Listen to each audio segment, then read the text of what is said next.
안녕하세요. 저는 수도권에 살고 있는 30대 후반의 여자랍니다.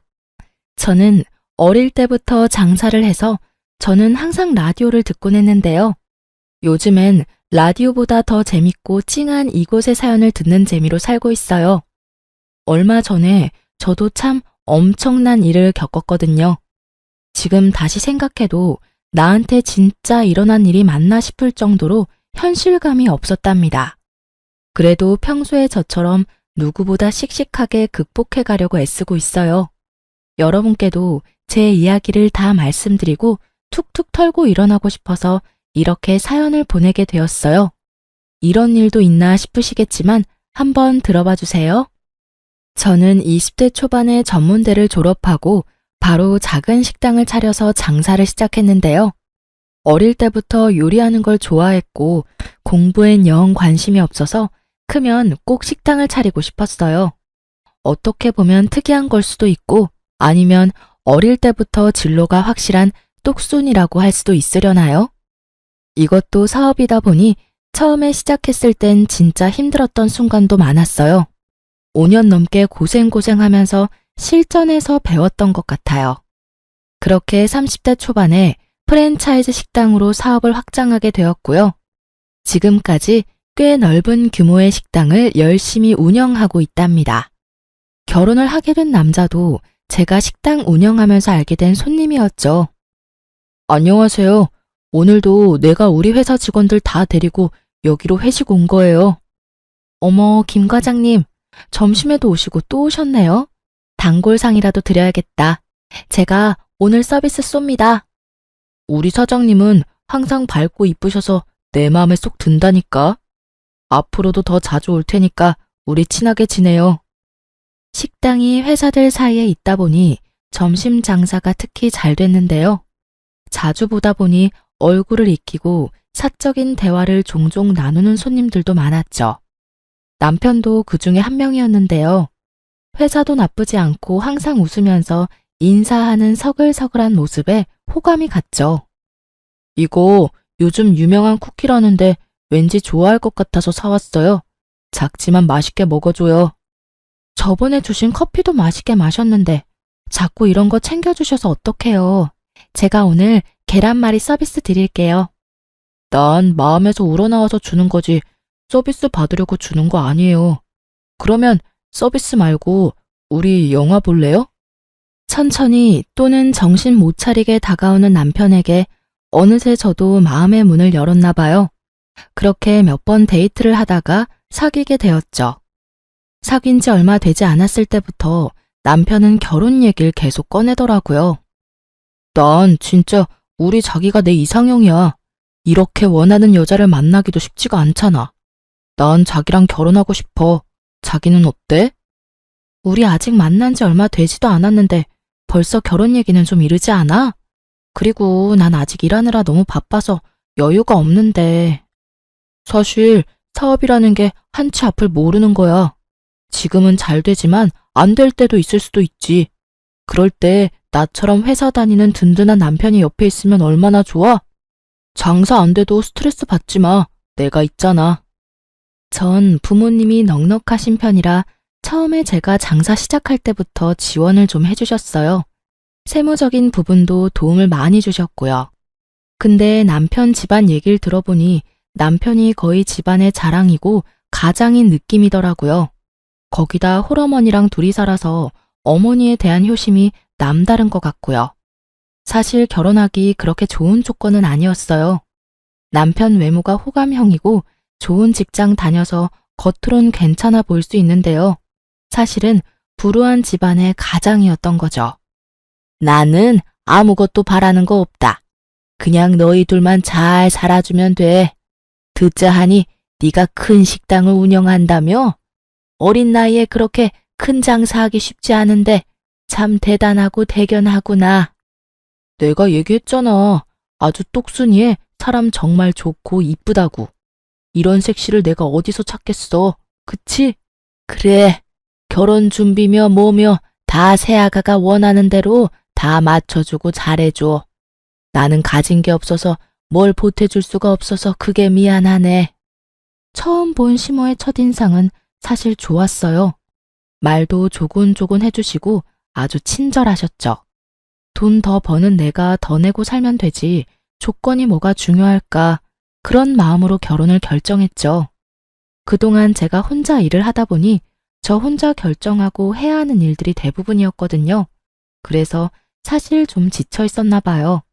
제가 해야 될 일을 남편이 대신 해주니까 이래서 그늘이 필요하구나 싶은 마음도 들었네요. 친정 부모님도 남편의 집안 사정은 탐탁지 않아 하셨지만 제가 거의 우기다시피 해서 허락을 받았죠. 지금 생각하면 도대체 왜 그랬나 싶어요. 남편을 놓치면 안 된다는 생각까지 했었으니 말이죠. 결혼식도 크게 했는데 시모가 자기 친척들하고 지인들한테 제 자랑을 계속해서 민망할 정도였죠. 난 우리 아들만 능력 있는 줄 알았는데 더 능력 있는 며느리를 얻게 될 줄 누가 알았겠어? 그 대기업들 쫙 있는 한가운데 아주 대걸만한 큰 식당을 운영해 우리 며느리가. 아이고 최 여사. 혼자 아들 키우느라 고생 하더니만 이제 고생 끝이네. 그럼 우리 최 여사 이름 대고 그 식당 가서 밥 먹어도 되는 거야? 아유 그거야 우리 능력 있는 며느리 맘이지. 시어머니 기 살려주려면 한 번은 초대해 주겠지 뭐. 잘난 며느리한테 잘해줘야 밥도 얻어먹게 생겼네. 시집살이는 물 건너 갔네요 형님. 시집살이는 무슨 내가 업고 다녀도 모자라지. 바쁜 며느리 내가 도와주며 잘 살아야지. 이런 대화가 계속 이어지길래 얼마나 민망하던지요. 친정 부모님도 그 모습을 보고 떨떠름하게 계시더라고요. 아무튼 결혼식은 무사히 끝났고요. 남편이 모은 돈은 5천만 원밖에 없어서 나머지 다 제가 내고 회사와 식당 가까운 아파트를 매매했죠. 제가 살던 아파트를 처분하고 옮긴 거였는데요. 남편이 은근슬쩍 이러더라고요. 여보, 근데 우리 엄마한텐 우리 반반씩 내서 이 아파트 샀다고 그러면 안 될까? 아니면 대출 받았다고 하는 게 어때? 자기가 나보다 훨씬 잘 버는 거 아시는데 집까지 자기가 해왔다 그러면 우리 엄마 왠지 위축이 많이 되실 것 같아서 그래. 그렇게 생각은 안 해봤는데 뭐 그럴 수도 있겠네. 알았어. 근데 물어보시지 않는 이상 말할 필요도 없지 뭐. 걱정하지 마. 이때부터 뭔 소리냐고 따져 물었어야 하는데 똑순이라고 불렸던 저는 왜 이 인간 앞에서는 모질이가 됐는지 알 수가 없네요.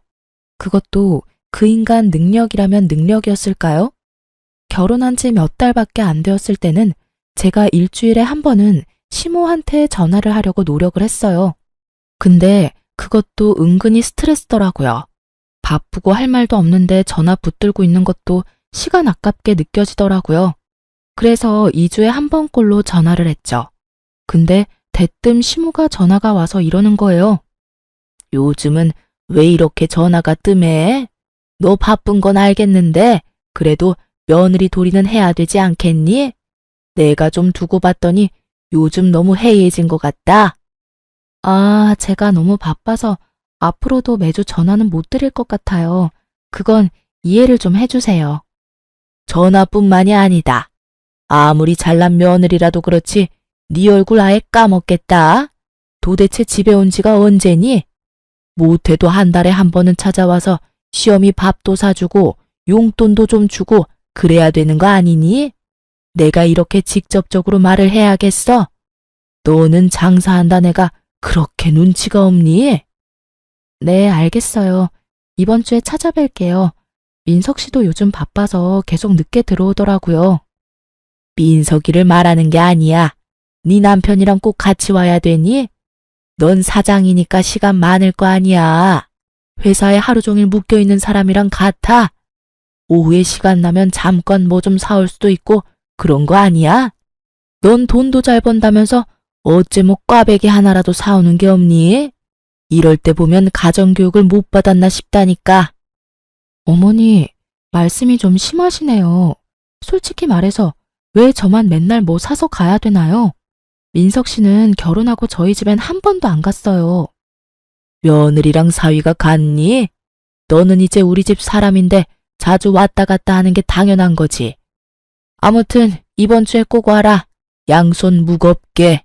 알았니? 아니, 이런 전화를 받으니까 너무 당황스럽더라고요. 결혼식 때 저한테 부담 안 준다는 천사 같던 시모가 뭘 사달라고 계속 요구하는 뺑덕어멈이 되어 있더라고요. 대놓고 이렇게 요구하는 사람은 또 처음 봤네요. 그래도 신혼이니까 남편이랑 시모 혼자 사는 집에 찾아가서 소갈비 외식도 시켜드리고 마트 가서 사고 싶은 거 다 사서 계산도 다 해드렸어요. 와, 우리 와이프 진짜 최고다. 이렇게 시어머니한테 카드 플렉스하는 며느리가 어딨어 진짜? 도대체 마트에서 얼마를 쓴 거야? 너도 이렇게 자주 사줬는데 뭘 새삼스럽게 그러니? 며느리면 당연히 해줘야지. 아무튼 고마워 여보. 우리 이제 슬슬 가자. 나 잠깐 화장실만 빨리 갔다 올게. 저도 일어나서 갈 채비를 하는데 시모가 은근히 저를 잡아 끌고 속삭이더라고요. 아들이 매달 용돈을 주긴 하는데 그걸론 영 생활이 안 되네. 나이 들면 약값도 더 들지. 친구 한 번을 만나도 다 돈이야.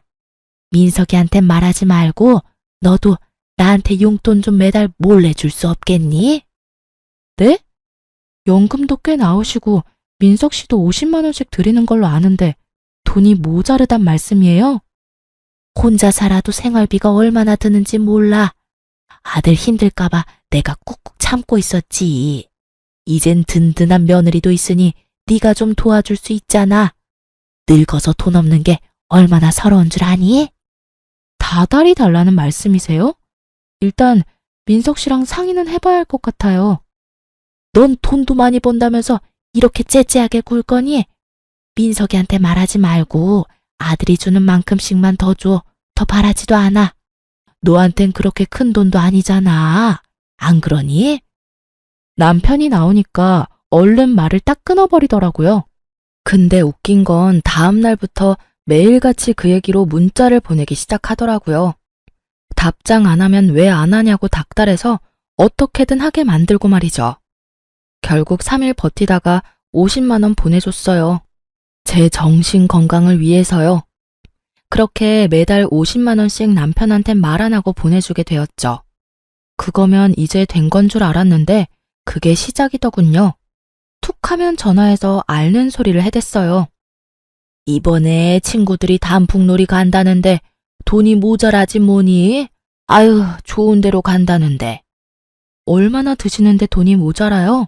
민석 씨한테 물어보는 게 회사에서 바쁜 사람한테 전화할 수가 있니? 너는 네 사업장이니까 한가할 거 아니야. 지금 한 30만 원만 좀 보내줘라. 회사에선 가만히 안 자나 있죠. 제가 얼마나 바쁜데요. 이번엔 보내드리는데 자꾸 저한테 이런 부탁하시는 거 저 좀 그래요. 앞으론 자제해주세요. 뭐? 자제? 참나. 아주 시어머니를 아랫사람 대하듯이 하네? 그래, 돈 있다 이거지? 너 설마 우리 아들도 무시하는 건 아니지? 난 그 꼴은 절대 못 보니까 알아서 조심해, 얘. 시모 말하는 거야말로 완전 후배 돈 뺏는 일진 말투 아닌가요? 아무리 장사를 했어도 사람 때문에 이렇게 스트레스 받는 건 진짜 처음이었어요. 남편하고도 슬슬 돈 문제로 다투기 시작했죠. 이번 달 생활비는 왜 안 주는 거야? 반반씩 내는 것도 안 주면 나 혼자 다 내잖아. 저번 달에도 내가 닥달했더니 주고. 나 자꾸 이렇게 돈 문제로 얘기하기 싫어. 그럼 네가 이번 달은 좀 다 내라. 내 월급의 몇 배를 벌면서 생활비 몇 푼 된다고 쪼잔하게 진짜. 내가 얼마 번다고 당신한테 말한 적 있어? 내 수입을 어떻게 알고 그렇게 말해? 나도 힘들어. 장사하면 들어가는 돈이 얼마나 많은데. 순수익은 얼마 남지도 않아. 결혼하면 당신이 책임진다며? 당신만 믿으라며. 식당에 점심때만 해도 손님이 몇 명인데 어디서 그런 약한 소리야. 그래, 그럼 이참에 당신 수입 좀 한번 오픈해봐. 우리 앞으로 더 큰 집으로 이사도 가고 투자도 제대로 해야 되니까 나랑 같이 공유해서 우리 한번 더 부자 좀 돼보자. 내가 좋은 투자처 많이 알거든? 나 진짜 생각보다 수입 별로 없어. 당신이 같이 사업해주는 것도 아닌데 다 말하고 싶진 않네. 넌 나를 가족으로 생각을 안 하는구나.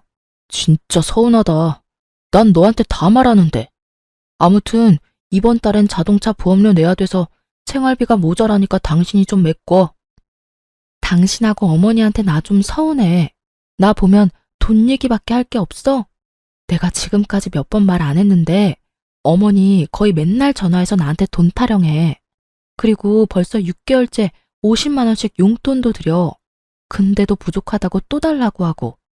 무슨 화장품이 홈쇼핑에서 좋아 보인다고 지금 주문 넣으라고 하고. 나를 얼마나 들들 볶는 줄 알아? 이야, 50만 원씩이나? 그건 진짜 고맙네. 우리 엄마 신나시겠네.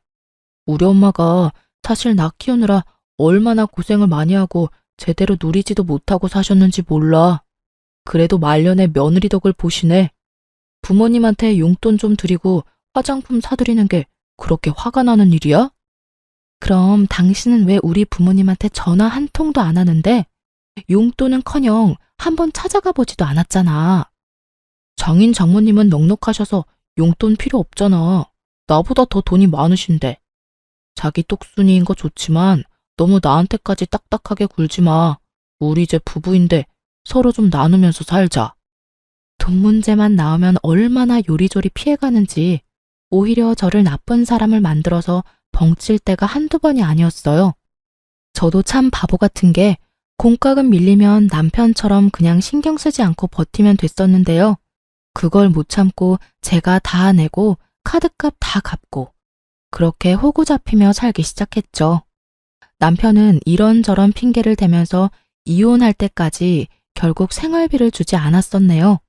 저도 마치 저를 돈줄로 생각하는 남편의 태도에 정이 확 떨어졌죠. 하지만 저를 더 미치게 한 건 다름 아닌 시모였어요. 일도 안 하니 심심했는지 자꾸 식당으로 찾아오더군요. 물론 신혼 때야 오면 반겨주고 직원들에게 소개도 시켜주고 식사도 대접하고 했죠. 근데 거의 일주일에 한 번씩은 꼭 오더니 점점 오는 횟수가 늘어나기 시작했어요. 아니, 저 홀서빙 하는 애는 처음 왔니? 왜 저렇게 서툴러? 내가 계속 지켜봤는데 계속 실수한다 얘. 주의 좀 줘. 어머니, 자꾸 직원들 불러서 그런 얘기하시면 직원들이 불편해해요. 여기서 다들 오래 하신 분들이에요. 그런 행동 불편하니까 그러지 마세요. 아니, 내가 그 정도 말도 못하니? 오래 하면 뭐하니? 일을 잘해야지. 내가 보니까 엉망으로 하는구만. 사장이 너무 유하면 안 되는 법이야. 제가 알아서 할 테니까 식당 일은 참견하지 말아주세요. 그리고 한창 바쁜 시간에 너무 자주 오시는데 솔직히 저 어머니 챙겨드릴 수가 없어요. 앞으로는 너무 자주 오시는 건 안 될 것 같아요. 난 너 힘들까봐 조금이라도 거들 게 있을까 해서 와보는 거지. 식당이 어떻게 되는지 보기도 하고. 그래, 이왕 말이 나와서 하는 말인데 내가 여기서 일을 좀 하면 어떠니? 나도 요즘 무료해서 몇 시간만 잠깐 일하면 딱 좋을 것 같은데. 네? 안 돼요. 생각보다 일하기 힘들어요. 그러다 다치거나 아프시면 더 불편한 상황만 생기고요. 딱 바쁜 점심시간에 3, 4시간만 일하면 안 될까? 나 예전에 식당 일 해봤어. 잘할 수 있다. 며느리 식당에서 일도 하고 돈도 벌고 얼마나 좋니? 일을 하고 싶어도 나이 때문에 어디서 써주는 데도 없고. 늙으면 얼마나 서러운지 모른다. 그래도 시어머니가 직원으로 일하는 건 안 되죠. 제가 어머니한테 큰 소리 칠 수도 없고요. 그건 안 될 것 같아요. 못하면 혼내도 돼. 나 그런 걸로 꽉 막힌 사람 아니야. 나 지금은 가볼 테니까 꼭 좀 생각해봐. 응? 시모가 불쌍한 척까지 하면서 아주 신신당부를 하면서 식당을 나가더라고요.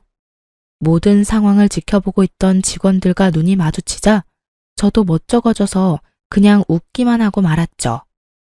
시모는 참 저를 여러모로 힘들게 한다고 생각했어요. 그냥 투정만 부리고 말겠지 했는데 그게 아니더군요. 그날 밤에 남편도 얘기를 들었는지 한마디 거들더라고요. 어머니가 당신 도와준다는데 왜 싫다고만 해? 어머니도 무료하지 않게 일하시고 좋잖아. 내가 내일부터 식당 나가시라고 말해놨으니까 당신도 그렇게 알아. 진짜 웃기고 있어? 당신이 사장이야? 왜 마음대로 결정을 해? 사람 한 명 들이는 게 얼마나 할 일이 많은데. 거기다 그냥 일하는 것도 아니고 돈 받고 한다며. 아, 그냥 적당히 당신이 알아서 용돈 챙겨주면 되지. 난 몰라. 내일부터 출근한다고 하시니까 잘해드려. 둘이 합심해서 밀어붙이는데 아주 어이가 없더라고요. 그렇게 시모는 다음날 아침에 와서 행주 들고 이리저리 휘젓고 다니더라고요. 제가 그냥 가라고 아무리 말해도 듣지 않았죠. 그래서 알아서 지쳐서 나오지 않도록 일을 한번 계속 시켜봤죠. 근데 의외로 열심히 하시고 직원들하고도 농담도 하시면서 잘 지내시더군요. 한 달이 다 되도록 매일같이 나와서 꽤 열심히 일을 하셔서 직원들도 좋아하더라고요. 여기 한 달 일하신 월급이에요. 너무 감사해서 제가 넉넉히 넣었어요. 제가 그동안 어머니를 오해했던 부분이 있었나 봐요. 3시간 일하시는 거지만 제가 정식으로 직원으로 신고도 해드렸으니까 앞으로도 열심히 도와주세요, 어머니.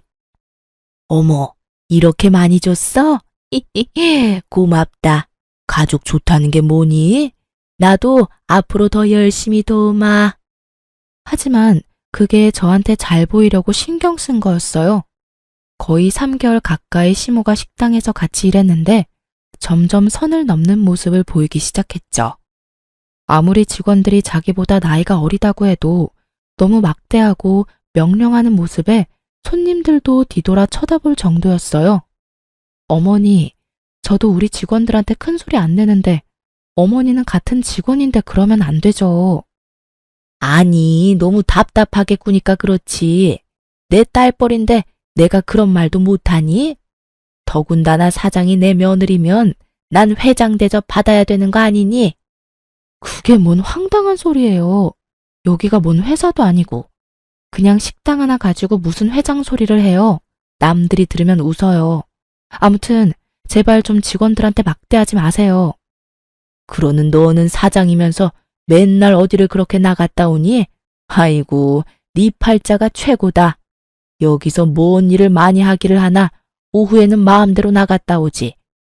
우리 아들은 밤까지 회사에 묶여서 고생을 하는데 넌 남들 출근할 때 자고 얼마나 편해? 자영업하는 게 얼마나 스트레스가 많은지 알지도 못하면서 그런 말을 하세요? 여기 자리 잡을 때까지 3년을 새벽 2시까지 일했네요. 제가 고생한 만큼 이제 자리가 잡힌 거예요. 남들 앞에선 그런 소리 마세요. 너야말로 그렇게 직원들 앞에서 나를 타박하니까 그걸 보고 다른 애들이 나를 우습게 보는 거 아니야? 내 말은 아주 귀뚱으로 듣고 말이야. 내가 뭔 소리를 하면 한 번을 그냥 네 어머님 말씀이 맞습니다 하는 적이 없어? 식당에서 일하실 땐 직원과 사장이죠. 죄송한데요. 이러시면 식당 분위기도 안 좋아지고 직원들도 불만 나오고요. 이번 달까지만 해주시고 그만 나오셔도 돼요. 요즘 휴가철이라 손님이 좀 줄었기도 했고요. 뭐? 싫다.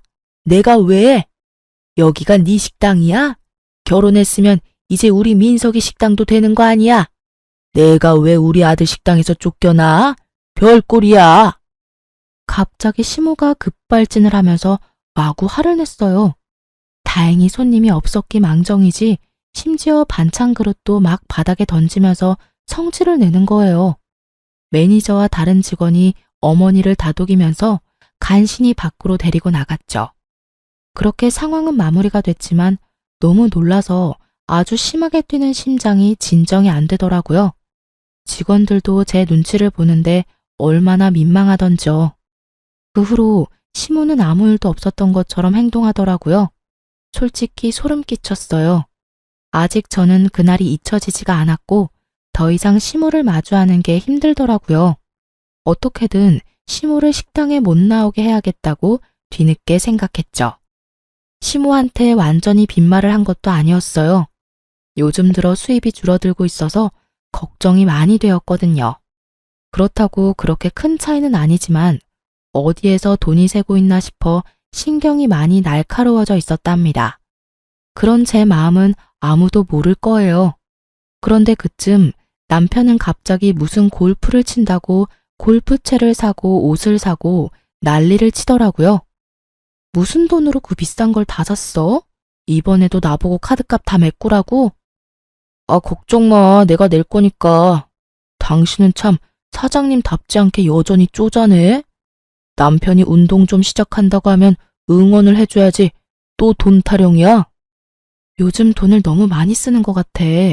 어디서 돈이 나서 그렇게 옷을 사들여? 며칠 전엔 핸드폰도 바꿨잖아. 뭐, 로또라도 맞았어? 또 월말에 나한테 청구서 들이밀면 나 진짜 절대 안 내줄 거야. 그래, 나 로또 맞았다. 걱정 마, 당신한테 달라고 안 하니까. 아, 진짜 돈 얘기 좀 그만해. 나 골프 치러 갔다 올 테니까 먼저 자. 저는 수입이 줄어서 걱정이 이만저만이 아닌데 남편 얼굴은 아주 나날이 좋아지더라고요. 매일 시모 얼굴 보는 것도 싫어서 그동안 미뤄뒀던 대학원 경영자 코스를 시작했어요. 더 큰 비즈니스를 해보고 싶은 마음에 예전부터 꼭 하고 싶었던 저의 희망사항이었죠. 2~3시간 남짓이지만 시모를 안 보는 그 잠깐의 시간이 저한텐 힐링의 순간이었죠. 그러던 어느 날 저희 식당 처음 개업했을 때부터 쭉 같이 일해준 매니저 언니가 은근히 저한테 말을 하더라고요.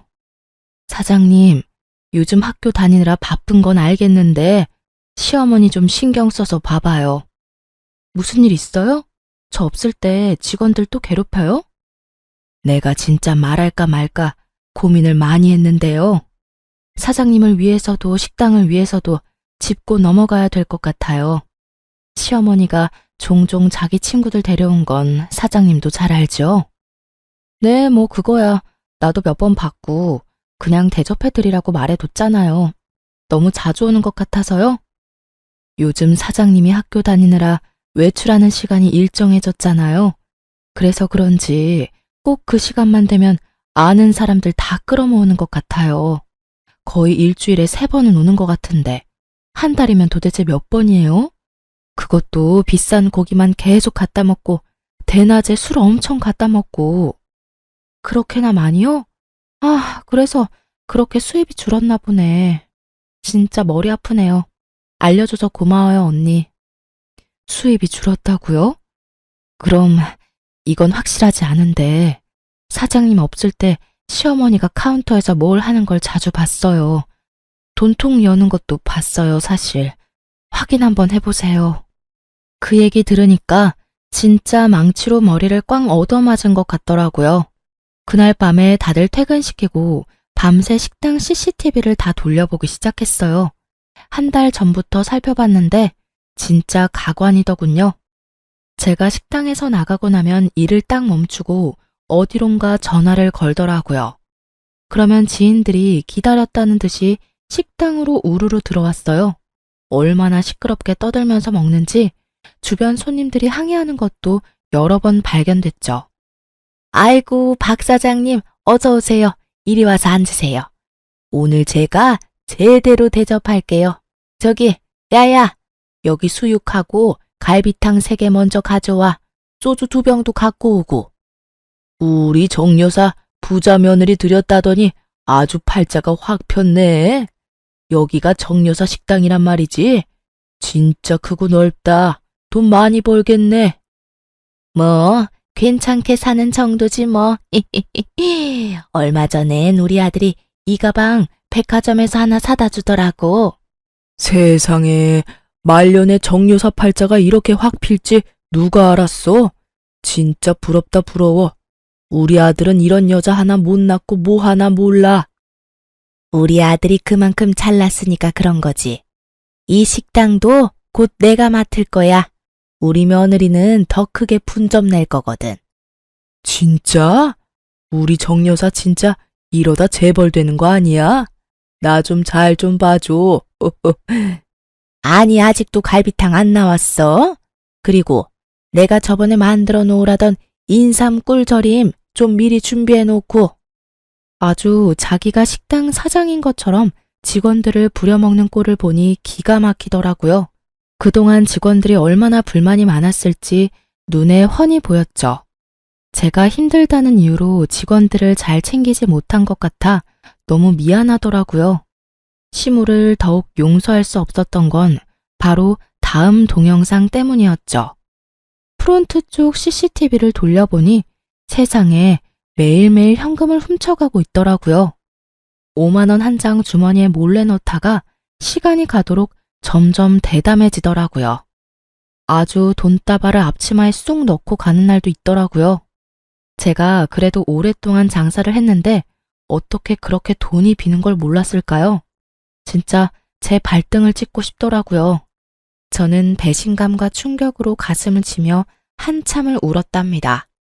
약해져서는 안 된다는 생각으로 마음을 다잡고 새벽까지 혼자 식당에서 그 동영상들 다 추려서 저장을 해두었어요. 다음날 시무가 출근하기 전에 직원들을 다 불러서 사정을 설명했죠. 그동안 제가 없는 사이에 시어머니가 여러분께 한 행동들 제가 대신 사과드려요. 이제 알게 돼서 너무 죄송해요. 그래서 그런데 그동안 시어머니에 대해 보셨거나 알고 계신 거 있음 저한테 얘기 좀 해주세요. 한 분씩 저랑 대면해서 얘기 좀 해요. 저는 5명의 직원과 모두 얘기를 하고 동의를 받고 동영상도 찍어두었어요. 그리고 직원들에겐 시모에겐 어떠한 얘기도 하지 말라고 신신당부를 해놓았죠. 그동안 시모한테 당해서 그런지 직원들은 시모 얘기만 나와도 진절머리를 치더라고요. 며칠에 걸쳐서 변호사 상담을 진행했어요. 대충 윤곽이 나오고 나서야 시모를 불렀죠. 내일부터 식당 나오지 마세요. 일 잘하고 있는 사람한테 갑자기 그게 뭔 뚱딴지 같은 소리야? 너 또 왜 히스테리니? 이제 직원들 좀 그만 괴롭히고 나 없을 때 사장 행세 그만하고 좋은 말 할 때 나오지 말라고요. 아니 이게 지금 시어머니한테 이게 무슨 말버릇이야? 네가 뭔데 나오지 말라야? 내가 여기 사장이에요. 아줌마 아들이랑 아줌마는 10원 한 장 안 보탰고 여긴 내가 피땀 흘려서 만든 내 식당이라고. 당신이 뭔데 어디서 밥숟가락을 올려? 이거 완전히 미쳤네. 아줌마? 당신? 너 진짜 옛날 같았으면 바로 소박 맞았어. 알아? 그래, 네가 사장이라고 지금 시어머니도 못 알아보고 사리분별 못하니? 사리분별 못하고 날뛰는 건 당신이지. 내가 가만히 놔두니까 다 아줌마 거 같아? 아줌마, 남의 거 도둑질할 생각 말고 정신 좀 차려요. 뭐? 야, 너 오늘 날 한번 잘 잡았다. 내가 네 버르장머리를 고쳐놓는다 오늘. 시모가 눈에 쌍심지를 켜고 제 멱살을 잡으려고 달려들더라고요. 직원들이 시모를 양쪽을 잡고 말리고 저도 몸을 확 피해버렸죠. 시모가 자기 마음대로 못하니까 성질이 났는지 식당 도구들이며 그릇들을 마구 던지기 시작하더라고요. 직원들도 소리치며 말렸지만 아주 미친 사람처럼 눈이 뒤집혀서는 금세 난장판을 만들더군요. 저는 그 꼴을 보면서 남편놈한테 전화를 했죠. 지금 당장 식당으로 와서 네 엄마 데려가. 와서 보면 알 거 아니야, 뭔 일인지. 20분쯤 됐나? 남편이 헐레벌떡 들어오더군요. 아수라장이 된 식당을 둘러보더니 그 가운데서 씩씩대는 시모를 확인하곤 저를 휙 노려보더군요. 도대체 무슨 일이야? 뭔 일인데 감히 우리 엄마를 저렇게 화나게 할 수가 있어? 감히? 아주 모자가 쌍으로 웃기고 있네.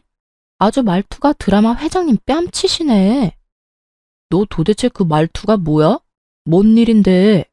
이유가 어찌됐건 시어머니를 이렇게 화나게 하면 돼.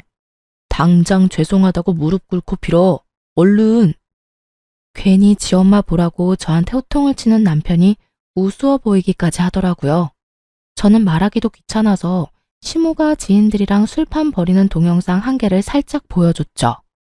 이까짓 게 뭐라고 이걸 가지고 감히 시어머니한테 식당에 나오지 마라 갑질이야. 이거 먹은 거 얼마나 된다고? 내가 내줄게. 얼만데? 돈 준다고. 돈 준다고? 그거 당신 돈 확실해? 내 돈은 아니고? 경찰서 가기 싫으면 이쯤에서 네 엄마랑 식당에서 나가.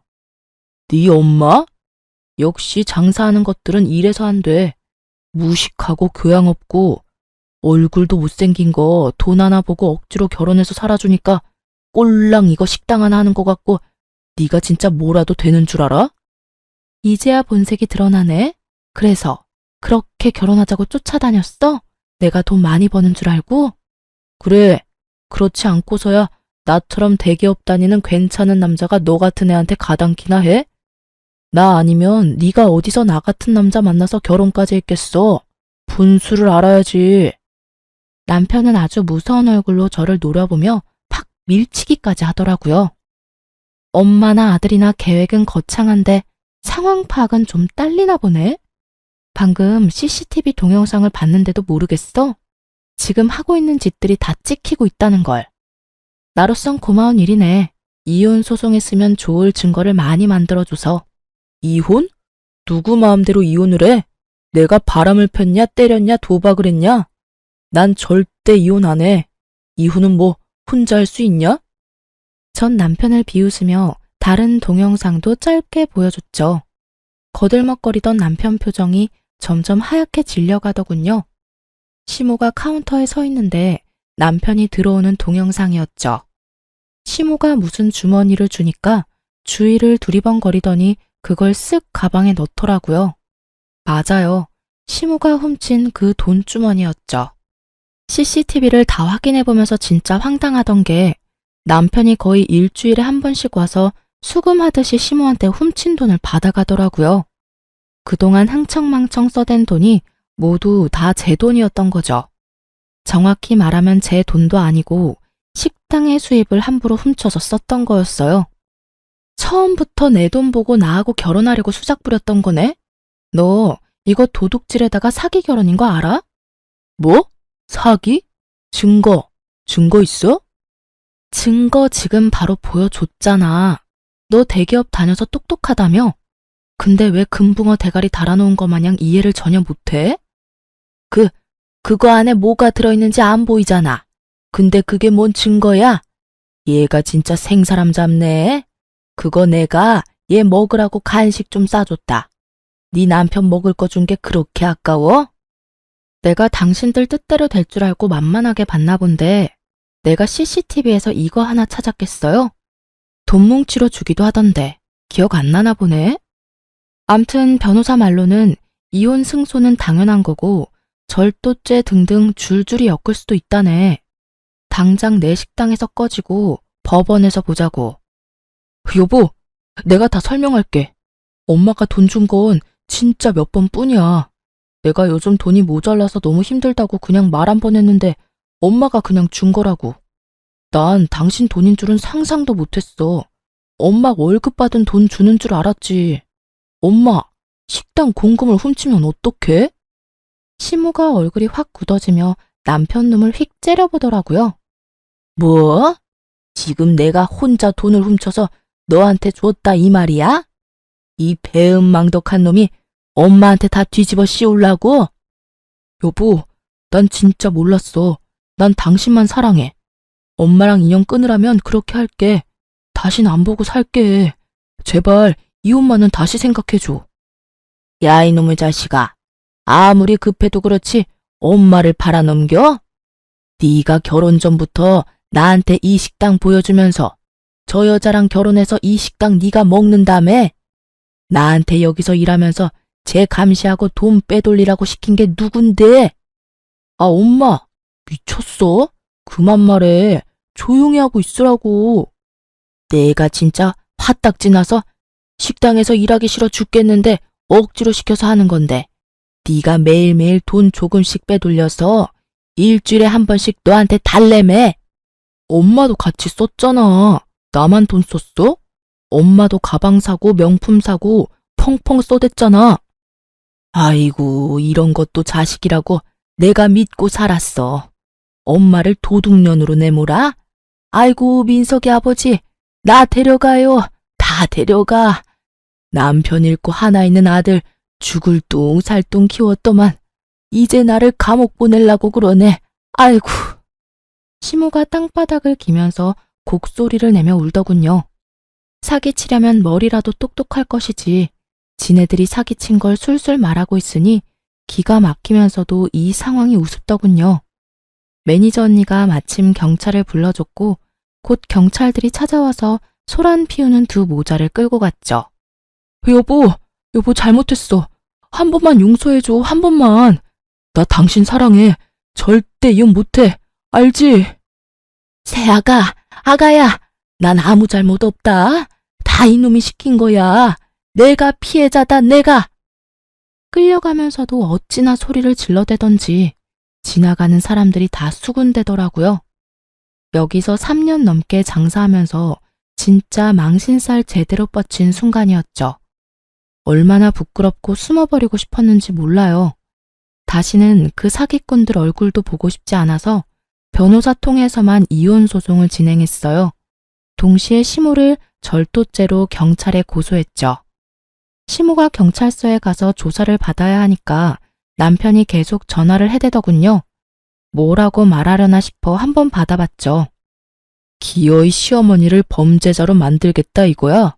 당장 고소 취하해. 우리 엄마 지금 충격받아서 기절했다고. 내일 어떻게 경찰서에 가서 조사를 받냐고. 그거야 내 사정이 아니지. 그럼 지금까지 쓴 내 돈 다 토해놔. 내가 지금 그런 돈이 어딨어? 내가 한 달에 조금씩이라도 갚을게. 주식 물려서 점심 먹을 돈도 없어서 그래. 대기업 다니니까 대출 잘 나오잖아.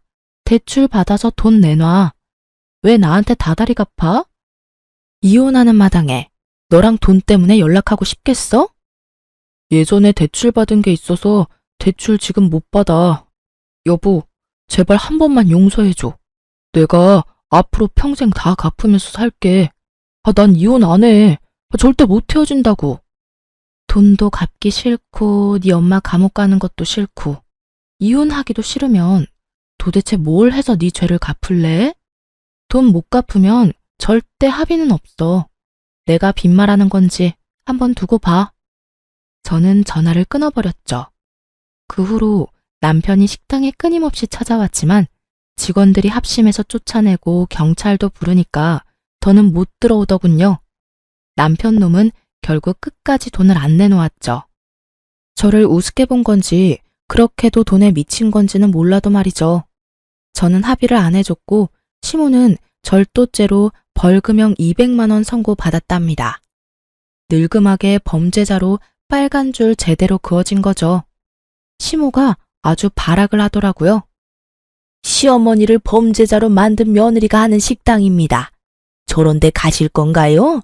피도 눈물도 없는 저런 여자 처음 봅니다. 제가 상대도 안 해주자 식당 앞에 와서 1인 시위를 하더라고요. 어디서 또 본 건 있어서 빨갛게 대문짝만하게 글씨 써서 식당 앞에 붙여놓고요. 식당에서 멀찍이 서서 고래고래 소리 지르고요. 저보다 직원들이 아주 화를 내고 분통을 터뜨리더라고요. 경찰을 부르면 아주 눈에 독을 뿜으면서 따박따박 말하더라고요. 아니, 내가 내 마음대로 말도 못해요? 나 지금 1인 시위하는 거야. 법으로 누가 나를 막을 수가 있어요? 번거롭게 해드려서 죄송해요. 그냥 돌아가세요. 제가 해결해 볼게요. 조용히 돌아가면 봐주려고 했는데 안 되겠네요. 명예훼손죄로 또 고소 들어가야죠 뭐. 뭐?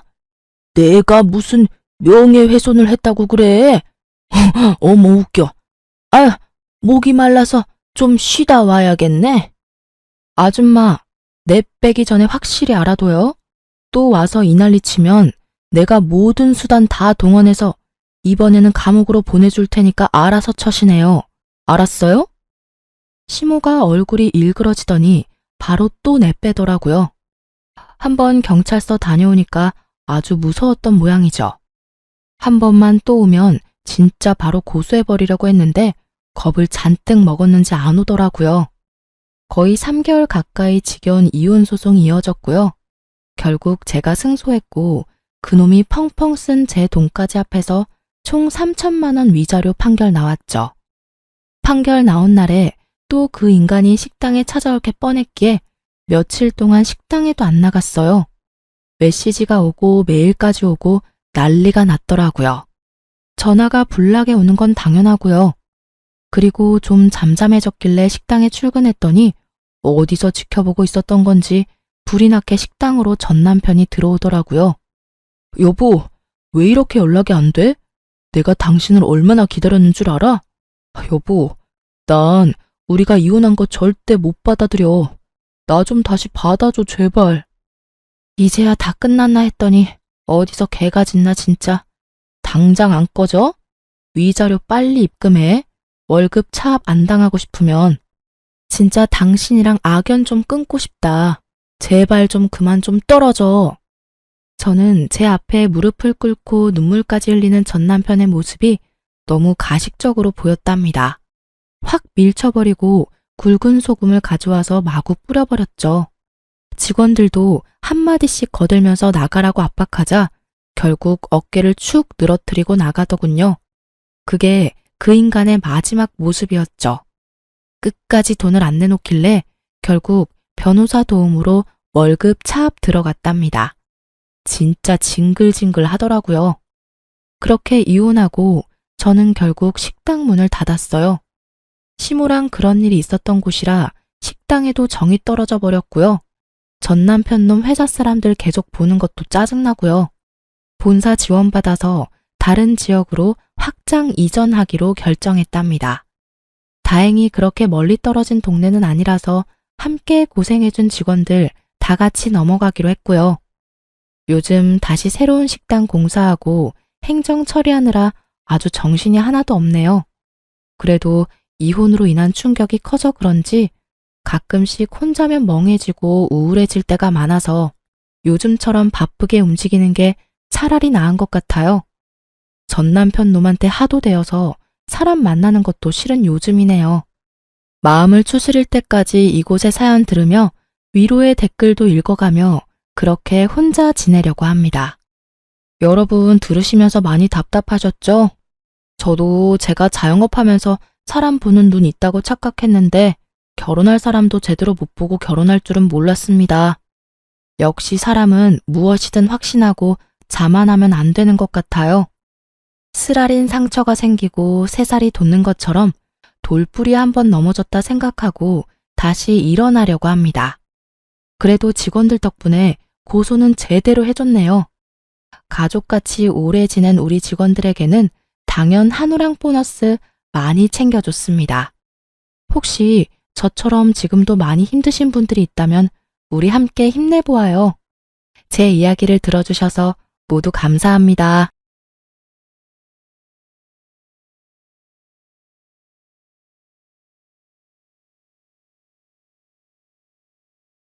안녕하세요. 저는 서울 근교에 살고 있는 30대 후반인 돌싱녀입니다.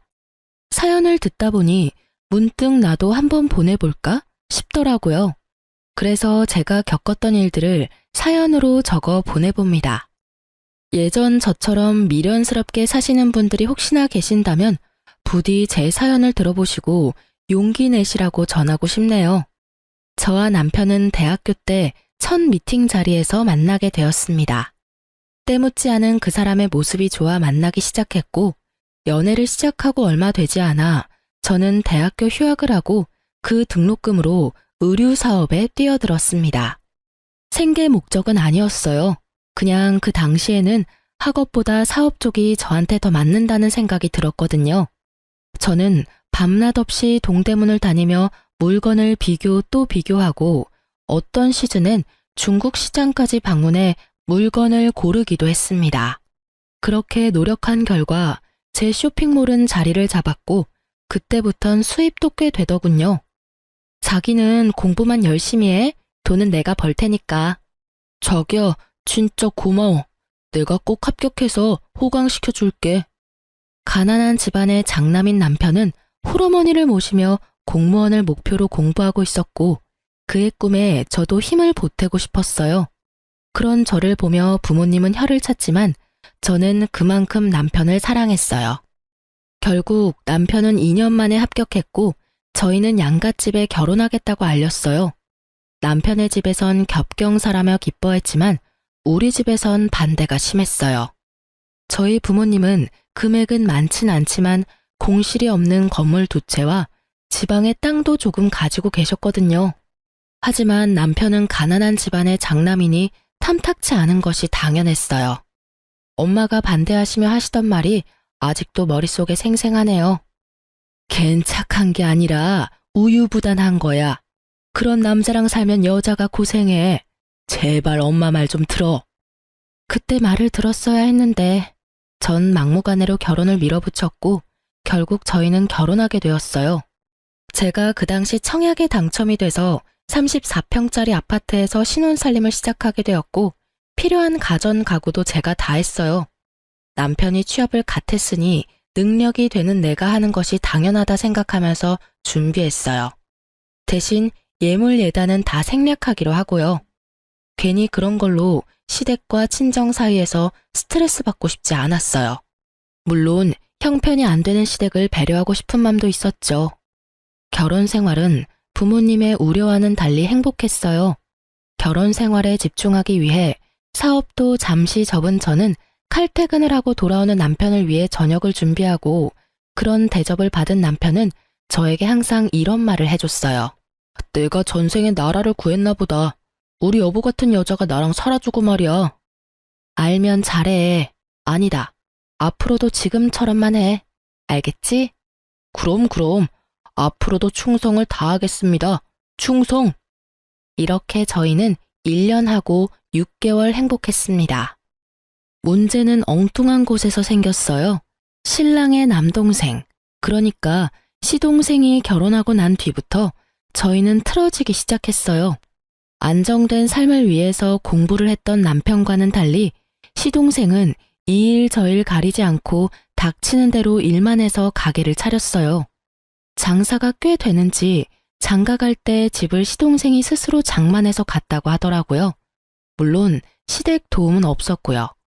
시동생이 능력이 되니 동서도 시집 올 때 다 갖춰서 왔어요. 어머님께 코트, 가방, 심지어 집에 소파까지 바꿔드렸다고 하더라고요. 이때부터 시어머니의 비교와 홀대가 시작됐어요. 아가, 내가 아들이 2명이나 있는데 이런 대접은 또 처음 받아보는구나. 정말 고맙다, 아가. 아니에요, 어머니. 당연히 해드려야죠. 아이고, 마음씨도 고운 것. 우리 집에 복덩이가 들어왔어, 복덩이가. 아유, 어머님, 그만하세요. 형님 섭섭하시겠어요. 섭섭하기는 첫째야. 섭섭하니?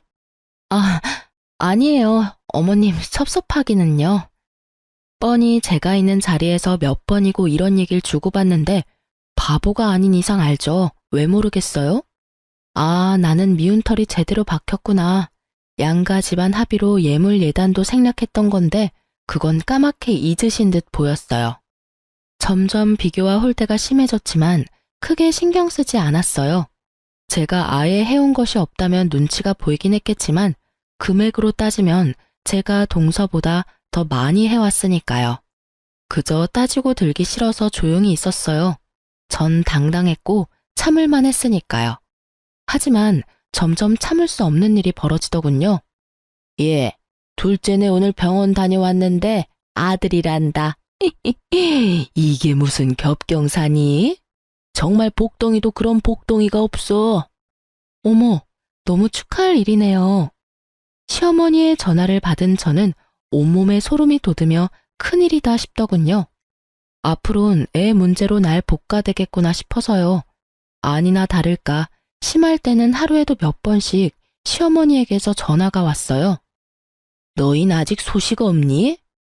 네, 어머니, 아직이요. 곧 생기겠죠. 곧이 언제니 대체?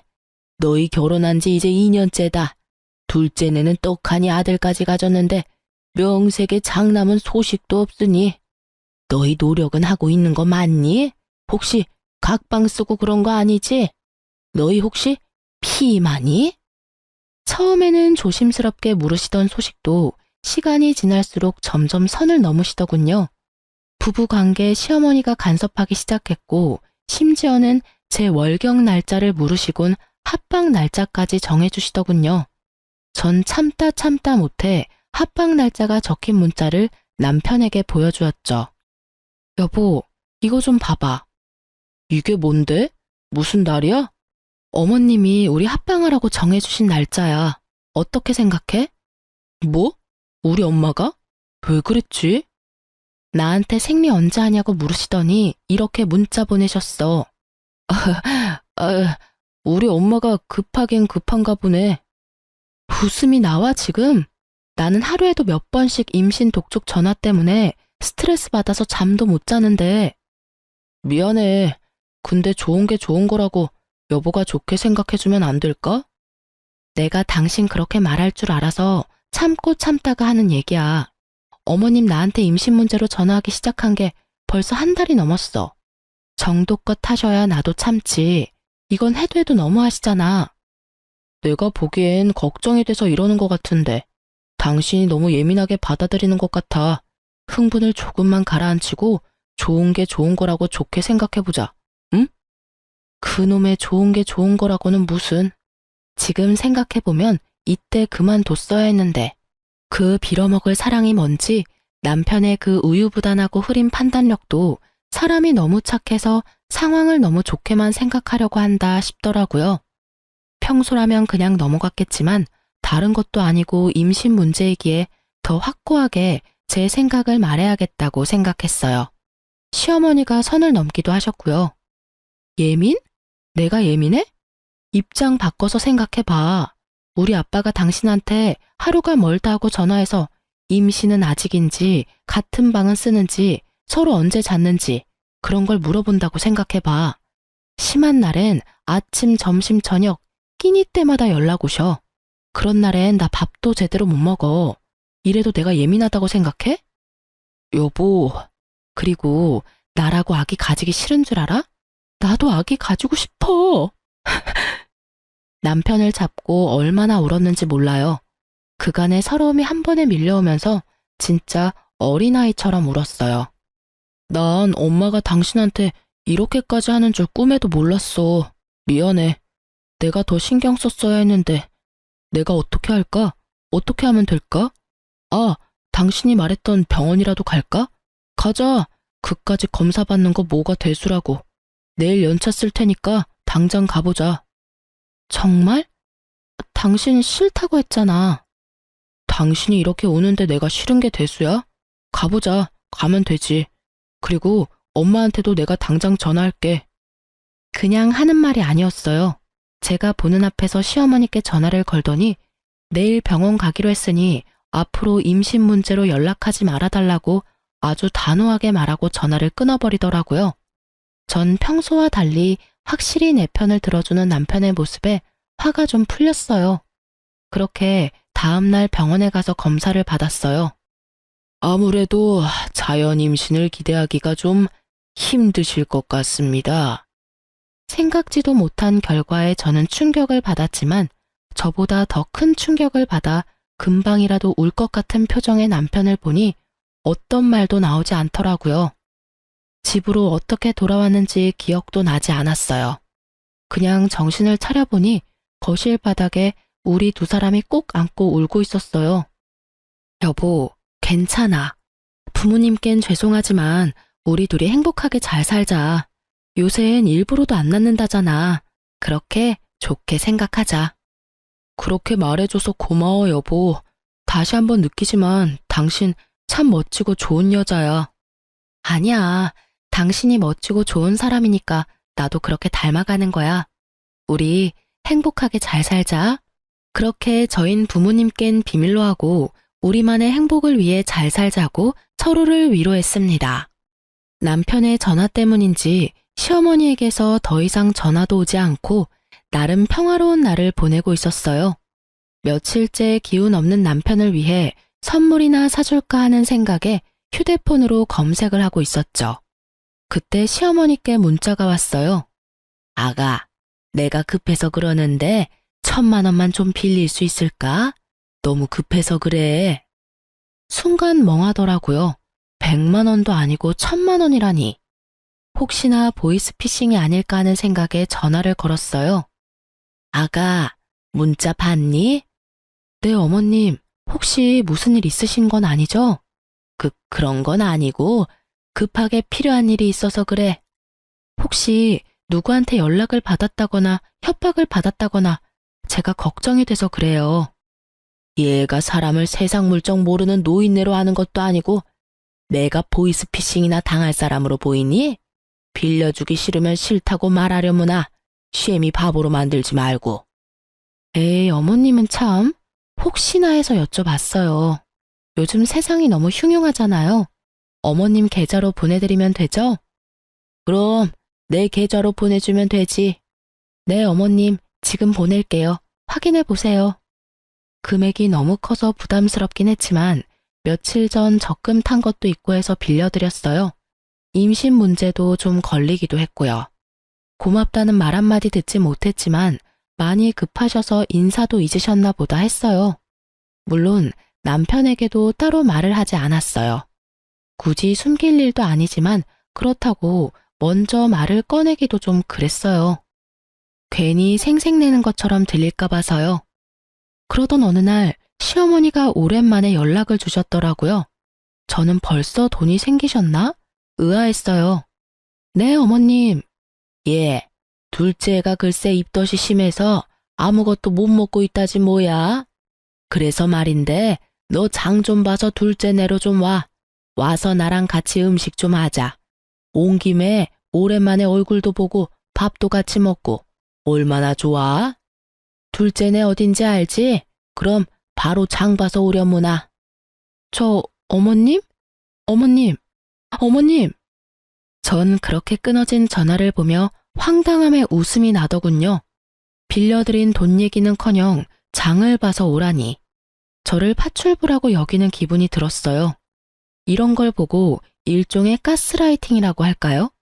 워낙 좋은 게 좋은 거라는 남편의 말을 듣고 살다 보니 어느새 저도 그렇게 살고 있더라고요. 호구되는 줄도 모르고요. 어쨌든 저는 출산 경험이 있는 친구들에게 전화를 돌려 입덧에 좋은 음식을 묻고 물어 되는 대로 다 사들고 동서내로 갔습니다. 낑낑대며 양손 가득 자신이 먹을 먹거리를 사들고 온 저를 보고 동서는 달려와서 돕기는커녕 소파에 떡하니 앉아 고개만 까딱거리며 인사를 하더군요. 형님, 오셨어요? 어머님은? 화장실 가셨어요. 여전히 앉아서 대답만 하는 동서를 보며 당장이라도 장봐온 것을 다 내팽개치고 한바탕 하고 싶었지만 뱃속의 아기를 생각하며 간신히 화를 눌렀어요. 얼마나 이를 꽉 깨물었는지 턱이 다 아려오더군요. 속으론 참을 인을 되내며 사온 재료를 주방에 두고 거실로 나왔어요. 너무 힘들어서 도저히 바로 요리를 못하겠더라고요. 거실로 나오니 아기 용품이 꽤 보였어요. 아기자기한 것이 저도 모르게 시선이 가더라고요. 아기 용품을 보고 있는데 못 보던 가방이 보였어요. 그냥 딱 보아도 구입한 지 얼마 되지 않은 에르땡땡 가방. 저도 사고 싶었던 가방이라 한눈에 딱 들어오더라고요. 동서, 저 가방 웬 거야? 원래 있었나? 아니요. 어머님이 얼마 전에 출산 선물이라고 미리 사주셨어요. 예쁘죠? 뭐? 어머님이? 네. 출산 선물로 뭐 갖고 싶냐고 물으시길래 그냥 가방이라고 했을 뿐인데 이렇게 비싼 가방을 사오셨더라고요. 어머님 진짜 대단하시지 않아요? 이렇게 비싼 가방까지 기대한 건 아니었는데. 그러니까 형님도 얼른 아들 하나 낳아요. 장손 출산 선물은 얼마나 대단하겠어요? 저는 아무 말도 들리지 않았습니다. 오로지 가방만 눈에 보이더군요. 아니, 정확히는 제가 빌려드린 1,000만 원과 그 가방이 겹쳐 보이더군요. 그렇습니다. 어머님이 저에게 급히 빌려간 1,000만 원은 알고 보니 동서 가방을 사는데 쓰였더군요. 시댁엔 저만한 가방을 사줄 만한 돈이 절대 없다는 걸 알기에 더 생각해 볼 필요도 없이 제 돈이었어요. 화가 머리끝까지 차올랐지만 정신줄을 꽉 잡고 있었어요. 여기서 이성의 끈을 놔봤자 저한테 득될 것이 없었으니까요. 심호흡을 하며 최대한 이성적으로 생각하려고 노력하고 있을 때 화장실에서 시어머니가 나오더군요. 그러면서 한 손에 들고 있던 걸레를 저에게로 던지더니 이렇게 말하는 겁니다. 예, 음식하기 전에 청소부터 좀 해라. 임산부 있는 집에 먼지가 너무 많아. 네? 전 제가 들은 말이 맞는 것인지 제 귀를 의심했습니다. 시댁 청소를 하라고 해도 불만이 터져나올 것 같은데 하물며 손아래 동서집을 청소하라니요. 청소 좀 하라고. 청소 모르니? 우선 거실부터 청소기 좀 밀고 걸레로 좀 닦아라. 그리고 밥 먹고 나면 안방도 좀 치우고, 아, 창틀도 더럽더라. 거기도 좀 닦고. 요새 미세먼지 때문에 난리야, 난리. 아, 청소기는 작은 방에 있더라. 그거 쓰면 된단다. 언제까지 그러고 있을 거니? 빨리 청소기부터 가져와. 제가 왜요? 제가 너무 황당해서 왜냐고 되물으니 시어머니는 동서 옆에 딱 붙어 앉아 동서 배를 만지며 대답했어요. 그럼 입덧 때문에 밥도 못 먹은 얘가 하리, 다 늙은 내가 하리. 여기 너밖에 더 있니? 좋은 게 좋은 거라고 가족끼리 돕고 살아야지. 아까부터 뭐하고 서 있니? 얼른 하고 저녁도 차려야지. 말도 안 되는 말을 말이라고 하고 있는 시어머니나 이런 말도 안 되는 상황에도 자신은 아무것도 모른다는 듯 불뚝 나온 배를 만지는 동서나 어이없기는 매한가지였어요. 시어머니의 닥달에도 제가 움직이지 않고 가만히 있자 언성을 더 높이며 말하더군요. 그러게 진작 아들 하나 낳았으면 이런 일은 없었지. 어디서 저런 모질한 게 우리 집에 들어와서 집안 대를 끊어놓고 있어? 애를 못 낳으면 이런 일이라도 해야지. 지금에야 하는 말이지만 네가 우리 집에 시집와서 한 게 뭐가 있니? 그 말을 듣는데 순간 정신이 번쩍 들더라고요. 저는 바로 휴대폰을 꺼내 남편에게 전화를 걸었습니다. 지난번과 같이 나는 정말 몰랐어 라는 변명의 기회 따위 주지 않기 위해서요. 여보세요? 여보, 당신 혹시 내가 어머님께 1,000만 원 빌려드린 거 알아? 그거, 응, 알고 있어. 그렇지 않아도 내가 고맙다고 말하려 했는데. 아, 알고 있었어? 그럼 그 1,000만 원이 어디에 쓰인지는 알고? 그거 재수씨 선물 사준다고 하시던데. 당신도 알고 있었어? 그럼 지금 내가 어디 있는지는 알아? 당신 지금 재수씨하고 엄마하고 같이 있는 거 아니야? 엄마가 나도 그리로 오라 그래서 지금 가는 중인데 거의 다 와가. 그럼 내가 여기 파출부짓거리나 하려고 끌려온 것도 알고 있겠네?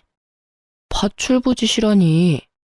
남의 집 와서 청소하고 음식하면 파출부지. 다르게 표현할 말이 있어? 있으면 말해보던가. 남이 아니라 가족이잖아. 가족끼리 서로서로 돕고 살아야지. 서로서로 돕는 게 아니라 나만 도우니까 이 사달이 나는 거야. 아직도 모르겠어? 여보, 말이 좀 심하다. 내 말은 심하고 지금 내가 처한 상황은 안 심하니? 일단 끊어. 와서 얘기해. 전화를 끊고 나니 더 화가 나더라고요. 이런 것도 남편이라고.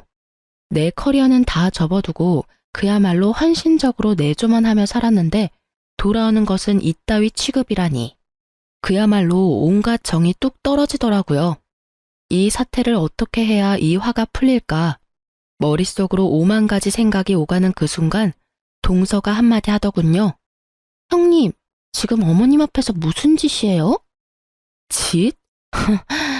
저는 그야말로 이성의 끈이 끊기는 소리가 들리며 오히려 정신이 맑아졌어요. 전 바로 제 발밑에 던져진 걸레를 집어들고 동서의 얼굴로 냅다 던져버렸습니다. 야, 너 임신한 게 유세냐? 입덧해서 밥 못 먹고 청소를 못하면 친정엄마를 부르던지. 그것도 안 되면 돈 주고 사람을 부르면 될 일이지 어디 사람을 오라가라 해? 저의 말과 행동에 적잖게 놀란 동서는 걸레가 닿았던 얼굴을 닦아대며 저를 노려볼 뿐 아무 말도 못하고 있었고 시어머니는 벌떡 일어나 막말을 하기 시작하더라고요. 시집 올 때 몸뚱이 하나 가지고 와서 내 아들이 벌어다주는 돈이나 펑펑 쓰면서 놀고 먹는 그런 주제에 어디서 니까짓 게 큰 소리야? 전 치사하고 더러워서 끝까지 하고 싶지 않았던 말을 하기로 했습니다. 어쩌겠어요. 새까맣게 잊으신 것 같으니 제가 다시 일깨워 줄 수밖에요. 어머님, 제가 진짜 치사해서 이런 말 안 하려고 했는데 기억 안 나시는 것 같으니까 말씀드릴게요. 그래, 무슨 말인지 어디 한번 말이나 드러나 보자. 저 시집 올 때 몸뚱이만 가지고 오지 않았고요. 집, 가전, 가구, 심지어 지금 어머님 아들이 타고 다니는 그 차까지 제가 다 해서 왔고 다 제 명이에요. 거기에 어머님 아들 돈은 단 1원도 안 들어갔어요. 제가 예단으로 들고 온 것만 해도 억 단위인데 전 예물은커녕 봉투 하나 구경하지도 못했네요. 그리고 어머님 아들 월급으론 저 펑펑 쓰고 놀지도 못해요. 전 제가 모아뒀던 돈이랑 투자했던 돈으로 놀아요, 어머님. 그리고 그 돈으로 어머님께 1,000만 원 빌려드린 거고요.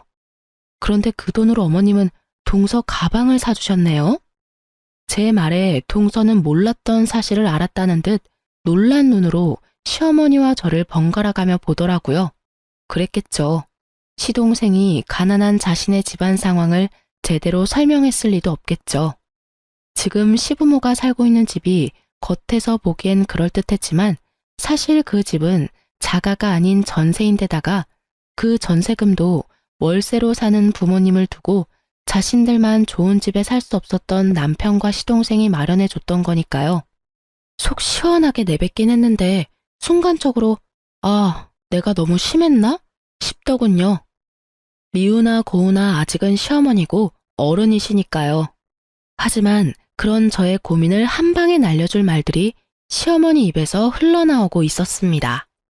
너 아들 하나 못 낳는 년이 성질만 나빠서는 너 그러니까 아기가 안 생기는 거야. 알아?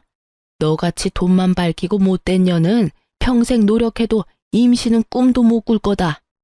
혹여 임신이 된다고 해도 그 애가 멀쩡히 잘 붙어 있겠니? 그 못된 신부에 떨어지고도 남지. 이 나쁜 년. 부모님께도 한 번도 들어본 적 없는 욕과 저주 섞인 말을 듣고 저는 생각했습니다. 사실을 밝혀야겠다고. 이런 사람에게 더는 배려할 필요가 없다고 말입니다. 아니요. 저는 충분히 아기 낳아드릴 수 있는데 어머님 아들이 고자라서 아기를 못 낳아드려요. 제가 문제가 아니라 어머니 아들이 문제라고요. 무정자증이라고 아세요? 어머님 아들이 무정자증이래요. 그렇습니다. 병원에서 저희가 들은 말은 남편이 무정자증이라 임신이 어려울 것이라는 결과였습니다. 저는 남편을 너무 사랑했기에 모든 것을 그냥 받아들였습니다. 저에겐 있지도 않은 이세보단 남편이 우선이었고 자신에게 문제가 있으니 다시 임신 얘기가 나오면 남편이 중간 역할을 잘해줄 것이라 믿었으니까요. 그래서 다 비밀로 하고 그냥 묻고 지나가려 했는데 이렇게 나오니 더는 숨길 필요가 없겠더라고요.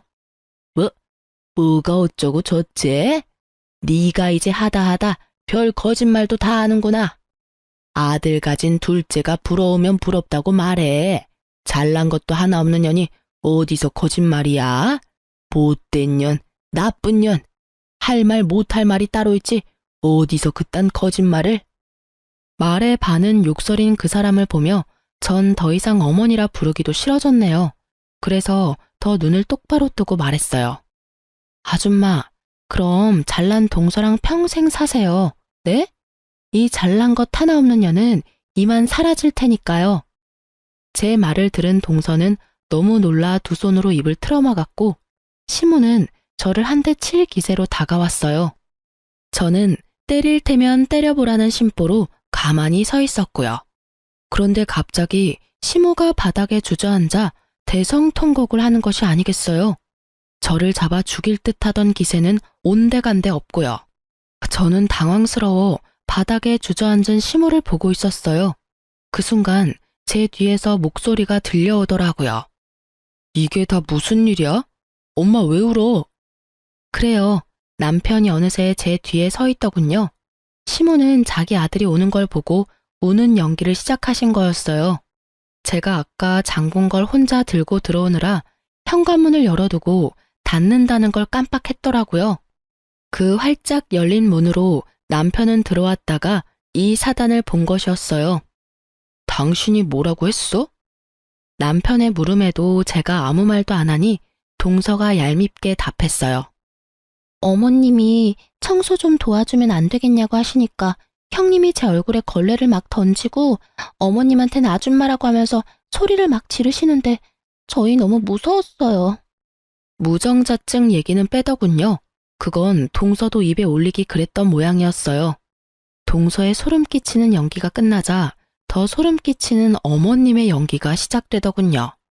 아이고, 아이고, 내가 너무 오래 살았지, 오래 살았어. 청소 좀 같이 하자고 했더니 시애미를 잡아먹으려고 하지를 않나. 손 아랫 사람이 좋게 한마디 했다고 시애미 보는 앞에서 걸레를 집어 던지지를 않나. 그뿐이니 감히 내가 보는 앞에서 내 아들을 쥐잡듯이 잡고, 아이고, 내가 너무 오래 살았어. 내가 죽어야지. 이 꼴 보면서 더 살면 뭐해? 어머님, 그런 소리 하지 마세요. 막장 드라마에서 보던 장면이 눈앞에 펼쳐지자 할 말은 사라지고 넋을 놓고 보고만 있게 되더라고요. 그러면서 이때껏 저런 사람들을 가족이라고 생각했던 저 자신이 한심스러우면서 상황이 더 명확히 보이기 시작했어요. 아, 이 사람들은 내가 진짜 우습구나, 날 진짜 호구로 봤구나 하고요. 아줌마? 당신 진짜 그랬어? 실망 가득한 눈빛으로 저에게 말하는 남편을 보며 저는 신랄 같은 희망마저 사라졌어요. 그랬어. 제정신이야? 왜 그랬어? 당장 사과 못해? 내가 왜 사과를 해? 당신 날 몰라? 내가 이렇게까지 하는 데는 그 이유가 있을 거란 그런 생각은 못하는 거야? 이유? 그래, 이유나 좀 알자. 당신 도대체 왜 이래? 엄마가 당신한테 돈 빌려서 가방 사준 것 때문에? 그깟 1,000만 원이야. 다시 벌면 되는 거고. 돈은 엄마가 다시 갚는다잖아. 그리고 우리가 그 돈 없으면 죽어? 그것도 아니잖아. 뭐? 그리고 장봐 와서 밥 좀 해주면 안 돼? 다른 사람도 아니고 임신한 가족이 입덧 때문에 밥도 못 먹고 있다는데 많이 양보해서 우리 엄마가 너무 심했다고 치자. 그렇다고 시어머니한테 아줌마라고 하는 게 제정신으로 할 수 있는 말이야? 당신 이런 사람이었어? 저는 더는 말할 가치를 못 느끼겠더라고요. 입 아프게 말해봤자 알아들을 사람으로도 안 보였고요. 그래도 할 말은 해야지. 이것까지 참았다간 병이 생길 것 같아 겨우 입을 열었습니다. 내가 제정신이 아니었네. 그러니까 일단 호구짓이나 하고 있지. 뭐? 호구짓? 가족끼리 돕는 게 호구짓이야? 그렇게 가족 돕는 게 좋으면 네가 와서 하지 그랬어. 엄연히 따지면 난 가족도 아니잖아. 그리고 와서 음식하는 건 내 몸이고 내 손인데 왜 네가 된다 안 된다를 판단해? 네가 된다고 하면 나는 당연히 와서 청소도 하고 음식도 해줘야 해? 웃기지도 않아 진짜. 그깟 1,000만 원? 1,000만 원은 당신 돈이야? 내 돈이야. 그리고 그깟이면 네가 빌려주지 그랬어? 아, 너한텐 1,000만 원은 고사하고 500도 없지? 야, 너 진짜 말 다 했어? 아니, 아직 중요한 말을 못했어. 우리 이혼해. 난 더는 이런 취급받으면서 너랑 살 생각 없어. 그러니까 잘난 너희 가족끼리 잘 먹고 잘 살아. 당신 후회할 짓 하지 마. 후회? 참나. 큰 착각하는 것 같아서 하는 말인데 나 당신한테 손톱만큼도 미련 없어. 오히려 나 지금 기뻐. 이젠 이 지긋지긋한 집안 안 보고 살아도 된다고 생각하니까 몸이 막 깃털처럼 가볍다고. 그러니까 너나 후회하지 말고 잘 살아. 그리고는 뒤를 돌아 그대로 나와버렸습니다. 뒤에서 남편이 부르는 소리와 어머니의 욕설이 들려왔지만 다 무시했어요. 차에 탄 저는 친정으로 향하며 바로 변호사를 선임했어요. 아주 비싼 돈을 주고 말이에요. 전 될 수 있으면 빠르고 통쾌하게 이혼하고 싶었거든요. 친정에 도착한 저는 최대한 한쪽에 치우치지 않으려 노력하며 상황을 부모님께 설명했습니다. 한참 동안 듣고 계시던 부모님이 말씀하셨어요. 우리 딸 많이 힘들었겠네. 따뜻한 부모님의 목소리를 듣는데 왜 그렇게 눈물이 나는지 저는 오랜만에 부모님 품에 안겨 울었어요. 진작 엄마 말 들었으면 이런 일도 없었을 텐데 미안해, 엄마. 말 안 듣고 고집 부리다가 이런 꼴이나 보이고. 눈물 콧물 범벅이 되어 말하는 저를 보며 엄마가 머리를 쓰다듬어주며 말하셨어요. 딸, 이런 꼴이면 어떻고 저런 꼴이면 어때? 넌 여전히 엄마 아빠가 사랑하는 딸인데. 내 딸이 경험하지 않았으면 했던 일이긴 하지만 어쩌겠어? 이미 우리 딸이 다 보고 듣고 경험해버린 걸. 그러니까 앞으로는 그 경험을 밑거름 삼아 더 좋은 길로 나아가면 되는 거야. 알겠어? 그리고 이 말을 깜빡했는데 잘했어, 우리 딸. 그런 취급받으면서 결혼 생활을 이어나갈 필요 없어. 그럴 땐 그냥 박차고 나와서 새롭게 시작하면 돼. 비록 그 길이 힘들고 험할지라도 넌 다 이겨낼 수 있어. 우리 딸은 충분히 용기 있고 현명한 사람이니까. 그런 널 엄마 아빠는 믿어. 그러다 너무 힘에 부치는 날엔 오늘처럼 엄마 아빠한테 와서 잠시 쉬었다가 엄마 아빠는 언제나 여기서 기다리고 있으니까. 알겠지, 딸? 고마워요. 부모님을 만나보니 확실히 알겠더라고요. 저는 사랑받아 마땅한 사람이라는 것을요. 그동안 전 미련하게도 그 중요한 사실을 잊고 살았더라고요. 그간의 상처를 씻어낸 저는 변호사를 만나 상담을 진행했어요. 상담 결과 집, 차 등 제가 결혼할 때 마련했던 것은 당연히 다 제 것이고 유책 배우자는 신랑이니 위자료까지 받을 수 있다고 그러더군요. 아, 물론 빌려준 1,000만 원도 주고받은 문자가 명백한 증거가 되어 당연히 받을 수 있고요. 시어머니의 욕설과 저주에 가까운 발언은 증거나 증인이 없어 고소가 힘들 거라고 했어요. 녹음해야 했는데 그럴 정신도 없었고 동서가 증인으로 나설 일은 없을 테니까요. 위자료가 그렇게 많진 않았는데 워낙 가진 것이 없으니 빈털터리가 될 상황에 놓인 남편과 시댁 식구들이 동시에 찾아와 싹싹 빌더군요. 여보, 내가 잠시 정신이 어떻게 됐었나 봐. 당신이 나한테 어떻게 했는데. 내가 엄마 우는 걸 보고 그만 너무 흥분을 해서 미안해. 당신 기분부터 풀어줬어야 했는데. 그래, 아가, 내가 미안하단다. 나는 아기 걱정에 그만. 내가 너무 심했어. 사과하마. 형수님, 죄송해요. 저라도 말렸어야 했는데.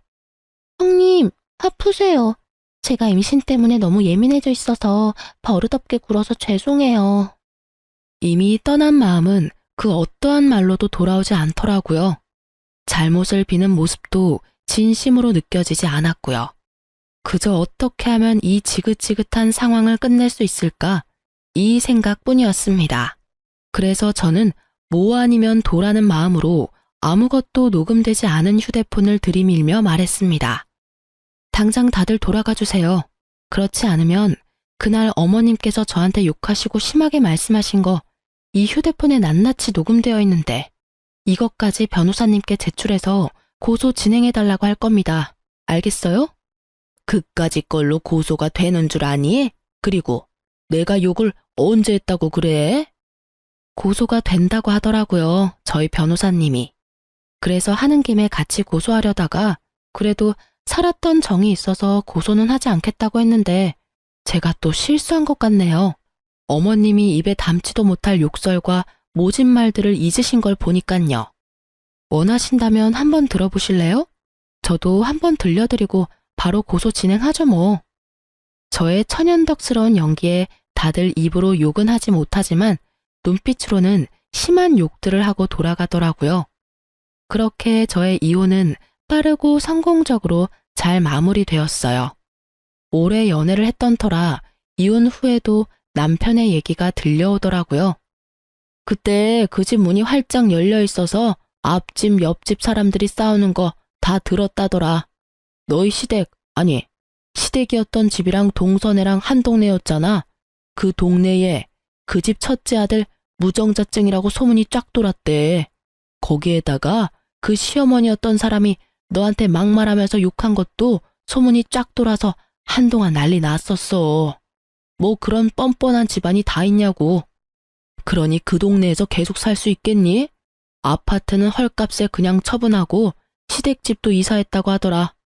우리 친구들 사이에도 소문 쫙 나서 네 전 남편 재혼은커녕 모임도 못 나온다 그러더라. 요즘엔 본가 들어가서 살고 있다나 봐.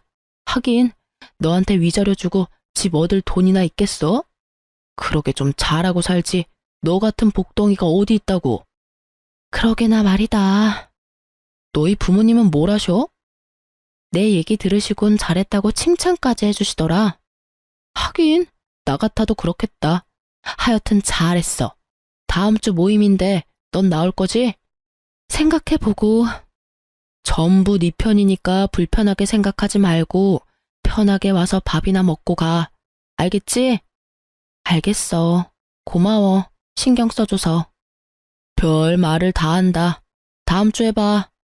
자기 일처럼 통쾌해하며 제 복수의 끝을 알려주는 친구의 전화 덕에 전 비로소 발을 뻗고 잤답니다. 여기서 끝이냐고요? 아니요. 이혼 절차가 마무리되고 한 달도 지나지 않은 어느 날 동서가 찾아왔더라고요.